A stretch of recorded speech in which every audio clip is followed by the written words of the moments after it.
जी हिंद हमारे प्यारे छोटे भाई और बहनों, आप सभी भाभियत थे आपको का डीएलएड के नंबर 1 यूट्यूब चैनल एजुकेशन 24/7 में आप सभी का स्वागत है। दोस्तों मैं इस वीडियो में आप सभी को यूपी डीएलएड 4 सेमेस्टर सामाजिक अध्ययन का पेपर यहाँ पे सॉल्व कराने वाला हूँ, हल कराने वाला हूँ। आपके एक एक उत्तर यहाँ पे आप लोग को बताने वाला हूँ, जिससे कि आप मिलान कर सको अपने पेपर से कि आपके कितने क्वेश्चन यहाँ पे सही हो रहे हैं और आपको कितने नंबर यहाँ पे मिलने चाहिए। तो और इस पीडीएफ को भी मैं अपने टेलीग्राम ग्रुप में डाल दूंगा। जो लोग प्राप्त करना चाहते हैं आप हमारे टेलीग्राम ग्रुप से ज्वाइन होकर के प्राप्त कर सकते हैं। और एक यह जो दोस्तों मेरे द्वारा जो यह आंसर की बताई जा रही है, आपको सॉल्यूशन दिया जाएगा, 100% सही सॉल्यूशन दिया जाएगा। तो आप इससे आराम से मिलान कर सकते हैं। आपका समय ना बर्बाद करते हुए हम लोग आते हैं सबसे पहले वस्तुनिष्ठ प्रश्न पे। यहां पे पहला प्रश्न कह रहा है दोस्तों कि प्रथम स्वतंत्रता संग्राम, आप सभी जानते हैं 1857 ईस्वी में कानपुर के क्रांतिकारियों को किस अंग्रेज सेना नायक का सामना करना पड़ा था। आप सभी जानते हैं 1857 की जो क्रांति हुई थी उसको प्रथम स्वतंत्रता संग्राम का नाम दिया गया था। इसमें जो कानपुर में कौन ऐसा अंग्रेज सेना नायक था जिसकी सामना कौन किया था, क्रांतिकारियों ने किया था। तो ये कैंपबेल था जिसका सामना क्रांतिकारियों ने किया था और इसको एकदम पूरी तरीके से कह सकते हैं, तो इसको पराजित भी किया था एक तरीके से कह सकते हैं। ठीक है, उसके बाद से आपका दूसरा आपका कैंपबेल सही हो जाएगा। फिर आते हैं दूसरे क्वेश्चन पे, प्रार्थना समाज की स्थापना किसने की थी। ये बहुत ही आसान क्वेश्चन 1 नंबर में पूछा गया था, महादेव रानाडे ने की थी। महादेव रानाडे ने आपकी प्रार्थना समाज की स्थापना की थी। उसके बाद से यहां पे तीसरे क्वेश्चन पे आते हैं, थियोफिकल सोसाइटी की मुख्यालय कहाँ है। तो इसका मुख्यालय दोस्तों इसमें बहुत सारे ऐसे हमारे प्यार भाई जो गलत करके आए होंगे। तो इसमें देखिए यहाँ पे आइरस, चेन्नई, कालीकट और बेंगलुरु दिया। तो यहाँ पे आपका आईआर हो जाएगा। आईआर क्या हो जाएगा, आपका राइट आंसर हो जाएगा। आईआर में थियोफिकल सोसाइटी का मुख्यालय बनाया गया, खोला गया वहीं पे। ठीक है, उसके बाद से यहाँ पे आते हैं बहुत ही most important question, Chauri Chaura कांड की घटना कब हुई थी। चौरी चौरा कांड की घटना आपको बता दूं, चौरी चौरा जो है गोरखपुर से लगभग 13 से 14 किलोमीटर दूर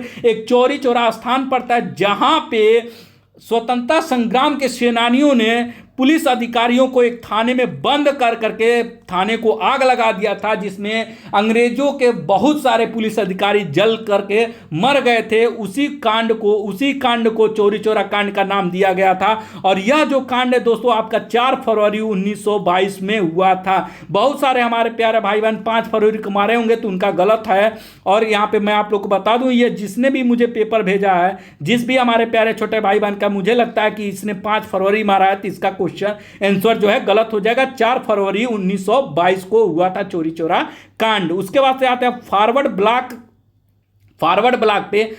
ब्लॉक का गठन किया गया था। फॉरवर्ड ब्लॉक का गठन दोस्तों सबसे आसान क्वेश्चन पूछा गया था।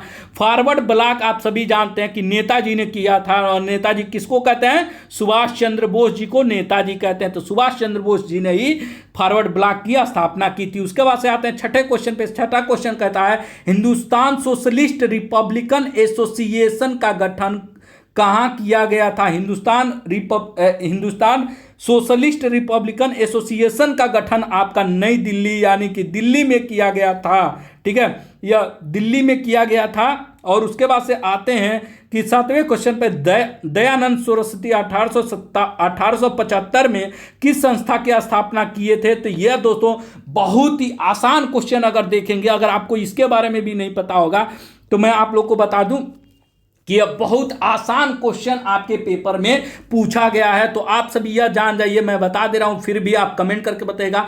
आर्य समाज की स्थापना की थी। आर्य समाज की स्थापना की थी। उसके बाद से आते हैं, नेहरू रिपोर्ट कब प्रस्तुत की गई। नेहरू रिपोर्ट जो है कब प्रस्तुत की गई, जिसको अगस्त प्रस्ताव भी कहते हैं। एक तरीके से देख सकते हैं जिसको नेहरू रिपोर्ट को अगस्त प्रस्ताव भी कहते हैं। तो आप समझ लीजिएगा कि यह मई है, यह भी फरवरी आती है, दोनों कैंसिल होगा, बचा ये। तो आपका अगस्त 1928 को नेहरू रिपोर्ट प्रस्तुत की गई थी, जिसको अगस्त प्रस्ताव के भी नाम से जाना जाता है। तो आपका पहला ऑप्शन जो है आपका राइट हो जाएगा 1928।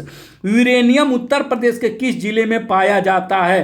तो यूरेनियम उत्तर प्रदेश के किस जिले में, यहां पे देखिए सबसे जरूरी बात यह है कि सबसे ज्यादा यहां पे नहीं पूछा कि सबसे ज्यादा किस जिले में पाया जाता, मगर यहां पे जो ऑप्शन दिया है उस ऑप्शन के हिसाब से हम मारेंगे कि सबसे ज्यादा इन सभी ऑप्शनों में सबसे ज्यादा यूरेनियम कहां पाया जाता है, तो वह है ललितपुर, जो कि मध्य प्रदेश का बॉर्डर पड़ता है। ठीक है, उत्तर प्रदेश में मध्य प्रदेश का बॉर्डर पड़ता है। तो जो भी हमारे ललितपुर के हमारे प्यारे भाई बहन होंगे उन्होंने तो बिना सोचे समझे अपना जिला ललितपुर मार ही दिया होगा। तो आप कमेंट करके जरूर बताइएगा। यहाँ पे 10वां क्वेश्चन कहता है अभ्रक का सर्वाधिक उत्पादन करने वाला भारतीय राज्य कौन सा है? यानी कि भारत में सबसे ज्यादा अभ्रक किस राज्य में उत्पादन होता है? मगर यहां पे देखेंगे तो यहां पे सभी राज्य ऐसे हैं जो अभ्रक का उत्पादन करते हैं, मगर यहां पे कोई राज्य कम करता है, कोई राज्य ज्यादा करता है। तो हम लोग इसमें देखेंगे कि सबसे ज्यादा कौन करता है। तो इसमें देखिए आपका उड़ीसा भी करता है, झारखंड, छत्तीसगढ़ सभी करते हैं, मगर यहां पे आपका राइट आंसर हो जाएगा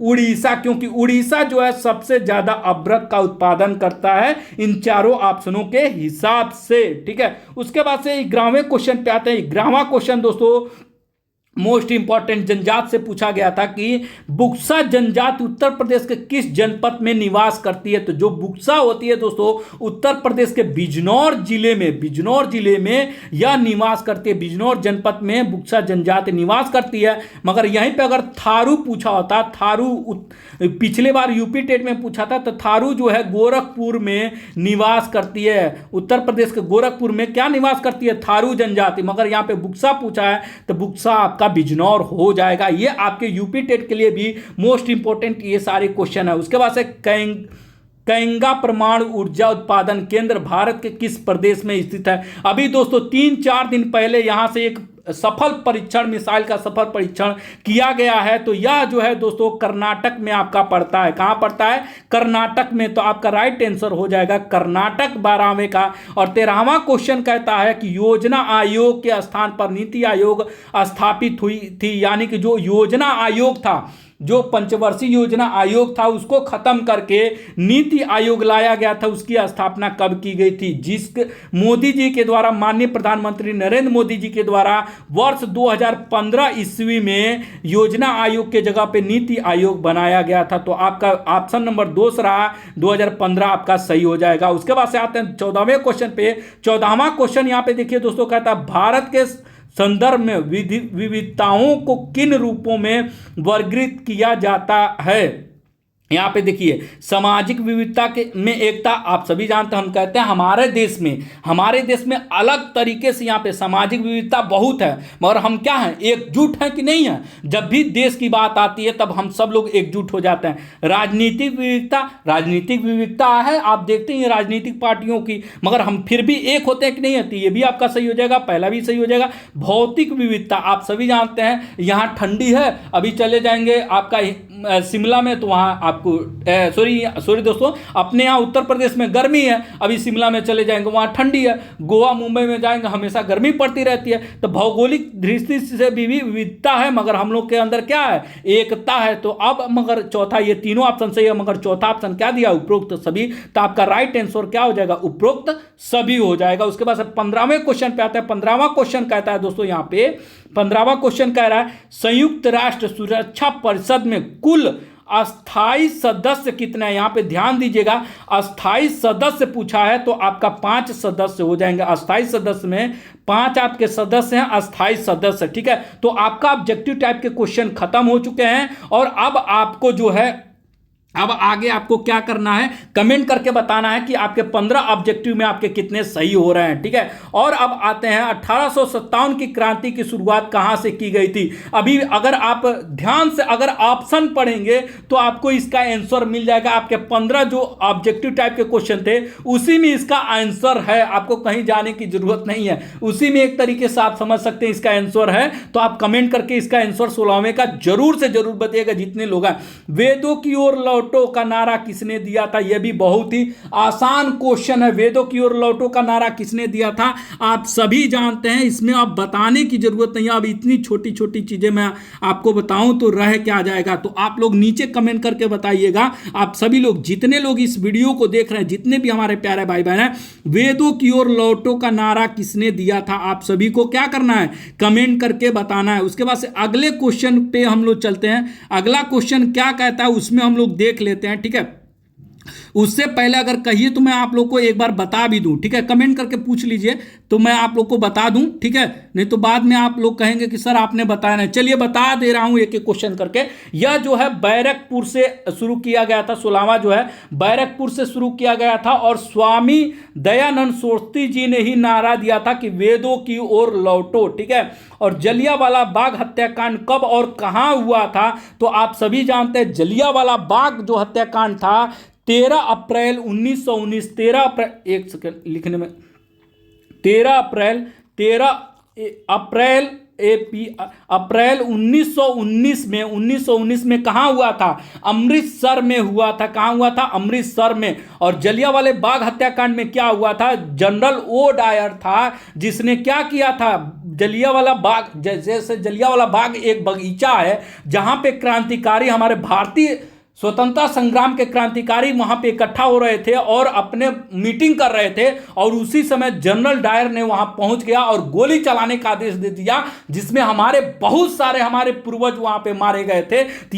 जिसको लेकर के बहुत आलोचना हुई थी अंग्रेज सरकार की। तो इसको काला दिन के रूप में भी हम लोग जानते हैं। तो यह जलियांवाला बाग हत्याकांड जो है आपका 13 अप्रैल 1919 को हुआ था। यह आपका आसान क्वेश्चन है। आप सभी को यह इतिहास अपने स्वतंत्रता संग्राम के बारे में आप लोग को जानना चाहिए। गांधी जी ने असहयोग आंदोलन किस वर्ष प्रारंभ किया था? आप सभी जानते हैं गांधी जी ने असहयोग आंदोलन 1920 में प्रारंभ किया था। कब किया था? 1920 में। एक लाइन का क्वेश्चन था, सिर्फ 1920 लिख देना है, ठीक है। असहयोग आंदोलन 1920 में और सविनय अवज्ञा आंदोलन आप सभी जानते हैं 1930 में। अब भारत छोड़ो आंदोलन जो है आपका 1942 में, ठीक है। तो आपका 1920 हो जाएगा। भारत छोड़ो आंदोलन, देखिए अभी मैं कह रहा था कि भारत छोड़ो आंदोलन कब प्रारंभ हुआ था और प्रारंभ कहां से हुआ था, यहां पे पूछा है। तो 1942 में आपका भारत छोड़ो आंदोलन प्रारंभ हुआ था, जो कि मुंबई से प्रारंभ हुआ था। कहां से प्रारंभ हुआ था? मुंबई,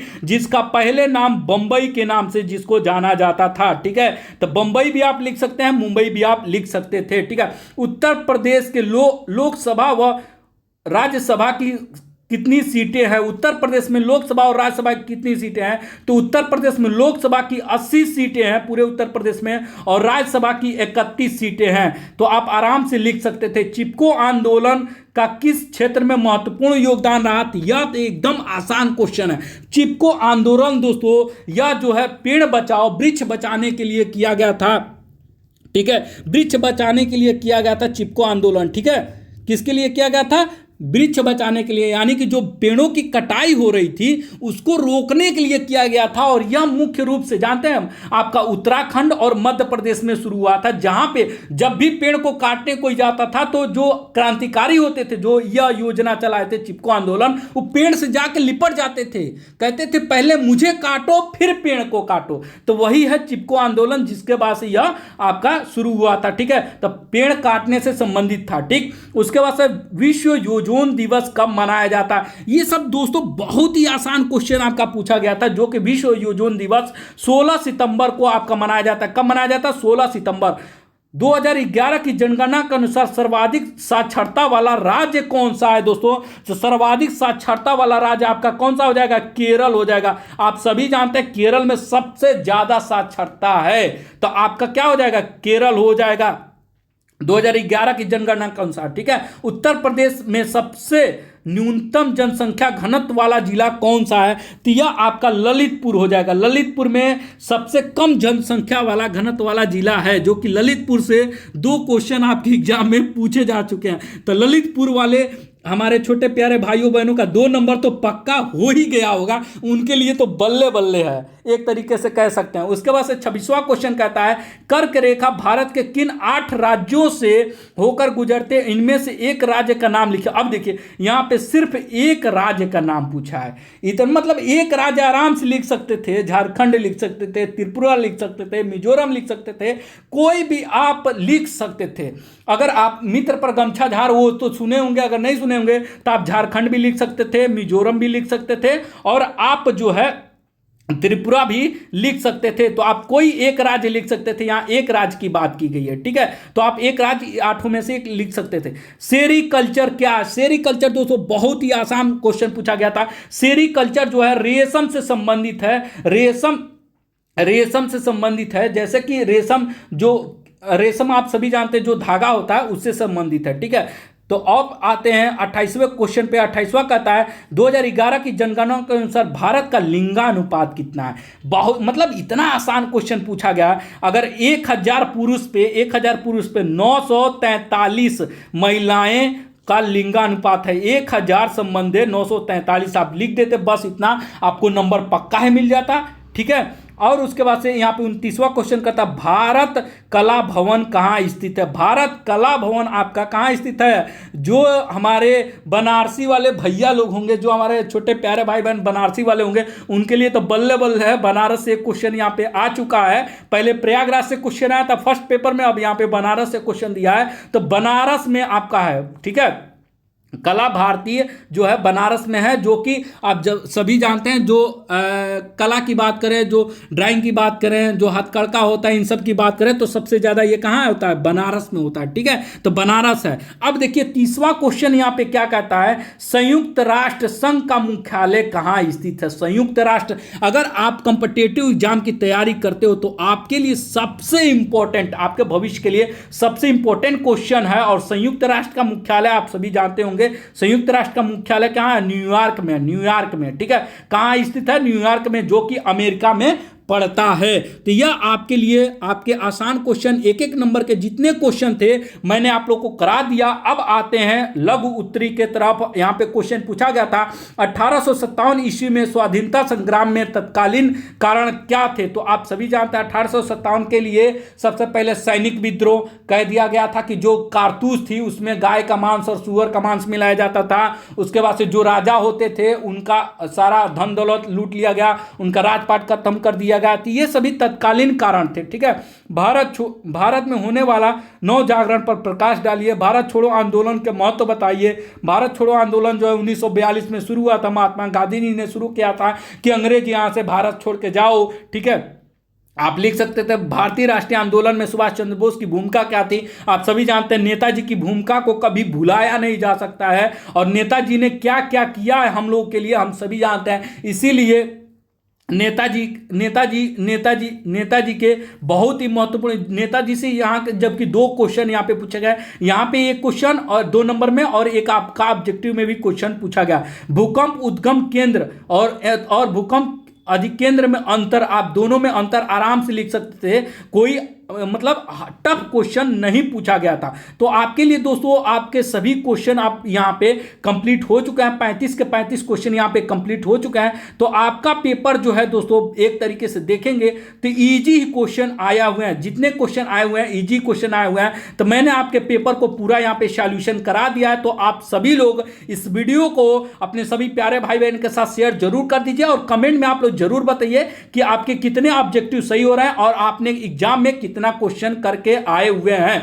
बाकी कल इंग्लिश का और जितने भी सब्जेक्ट हैं हर सब्जेक्ट में आप लोग को एनालिसिस दे रहा हूं, आपको सॉल्व करा रहा हूं। तो आप हर एक वीडियो देखा करिए, और चैनल को अभी तक सब्सक्राइब नहीं किए होंगे तो चैनल को भी सब्सक्राइब कर लीजिएगा, क्योंकि पीएनपी कार्यालय संबंधित कोई भी अपडेट आती है या डिलेट से तो सबसे पहले हमारे ही द्वारा एजुकेशन 24/7 चैनल के माध्यम से आप लोग को दी जाती है, आप सभी जानते हैं। बाकी हर एक वीडियो का एनालिसिस आपको सॉल्यूशन यहां पे मिलता रहेगा। तब तक अपनी पढ़ाई कीजिए, अगले पेपर की तैयारी कीजिए, और मैं कामना करता हूं कि ईश्वर से कामना करता हूं कि आप जो है कल हिंदी और आपका शांति शिक्षा सतत विकास और जो एक पेपर और बचा है, ठीक है, उसमें आप बेहतर से बेहतर करके आओ, इंग्लिश में बेहतर से बेहतर करके आओ। ईश्वर से यही मेरी कामना है। बाकी इस वीडियो में दोस्तों इतना ही, अपनी पढ़ाई करते रहिए। तब तक दोस्तों जय हिंद, वंदे मातरम।